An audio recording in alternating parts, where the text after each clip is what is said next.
Well, still to come, we have Nicole McPherson, who just joined me here on the broadcast desk. We're going to hear from her coming up soon, Retro Media, and of course a local publisher with harness racing books. We'll have more on that. Countdown clock is in for race number 3. They're in behind the Metro Home Building Center starting gate.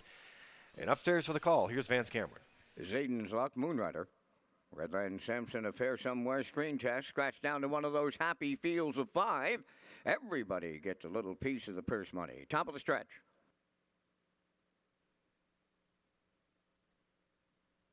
Here they come.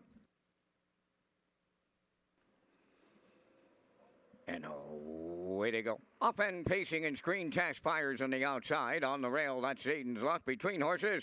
Moonrider, the third one to the turn. To get away fourth is Redland Sampson. He's followed by the trailer.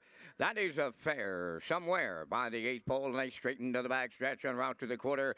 Screen test and Corey McPherson on the early lead. Second up the rail, that's Zayden's Luck racing in mid-pack third. Moonrider then in fourth. Along the inside of Redland Sampson, trailing the field Affair Somewhere. Not a lot of step in the early going as this field is by the first quarter mile. Screen test got him over to that station in 29 and 4. Zayden's Luck getting the 2-hole ride. Racing from third, that's Moonrider on the turn fourth. Redland Sampson and continuing to trail. That is Affair Somewhere. So the backfield comes in motion now as they race towards the opening half mile. Screen test will be the midway point leader. Second is Zayden's Luck from the outside.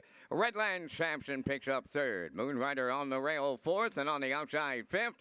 That is Affair Somewhere on by the first half mile in 1 minute and 4. Comfortable 31 seconds in the second quarter. Screen test around the paddock turn, approaching on the 5/8. Racing second is Zayden's Luck up the rail. Moonrider third, fourth on the outside. Redland Sampson 3 wide, and the trailer Affair Somewhere 3/4 up next. Screen test picks up the tempo now with a quarter of a mile to go. Second is Zayden's Luck from the outside third. Redland Sampson, Moonrider nowhere to go fourth, and on the outside Affair Somewhere fifth. The 3/4 strip 1:30 and 2, just an eighth of a mile out. They went 29 and 3 in the third. Screen test is homeward bound. Redland Sampson now second. Zayden's Luck third. Affair Somewhere. Deep stretch now. Redland Sampson coming on the outside, and we'll get there in the final stride for Kenny Murphy. Second is Screen test. Up for third. That looked to be Affair Somewhere.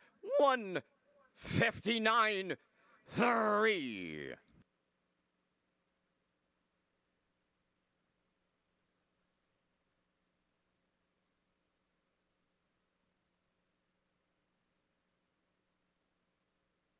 Okay, here's the slow-mo for race number 3 from Red Shores in Charlottetown tonight, brought to you by Universum Media. And Kenny, we said in the pre-race, Redland Sampson was racing great. He's able to track down Screen Test, who headed his own way early tonight. Yeah, tough mile here for Redland Sampson. Overcomes. Comes first up in Screen Test, well rated here by Corey McPherson on the class drop. And it's 29.4, a 31-second second quarter, 1:30 and 2, but he gets a bit leg-weary late. Redland Sampson, the 4-year-old by Art Speak, gets up to nail him with Kenny Murphy driving, and that's 2 wins in his last 3 starts for Redland Sampson. Screen test right there. Affair Somewhere rallies for the show dough. 1:59 and 3. Redland Sampson in the third.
Well, we're going to greet the winners here tonight in the place where everybody wants to be, and that's the winner's circle. And we have a special Red Shores presentation here, cooler presentation. And while we wait for the winner to make its way back here, David McKenzie's going to be trackside presenting the Red Shores cooler, along with our president and CEO of Atlantic Lottery, Patrick Daigle, and Dallas McCready, the chief strategy officer with Atlantic Lottery. All going to be trackside Vance where everybody wants to be, is that winner's circle, especially on a Friday night. And in that winner's circle goes number 3, Redland Sampson. Bay Pacing Gelding, he is the 4-year-old son of Archpeak off the Umbro McIntosh Dam. Lady Sometimes, owned by Roderick Gillis, Donnie Smith, Paul Hogan, and Troy Cudmore. Bred by Arnold Hagan of Bible Hill, Nova Scotia. Trained by Cliff Murphy. Driven to victory by Kenny Murphy. To a mile in 1:59 and 3. Redland Sampson in the third at trackside, Red Shores, and the cooler presentation.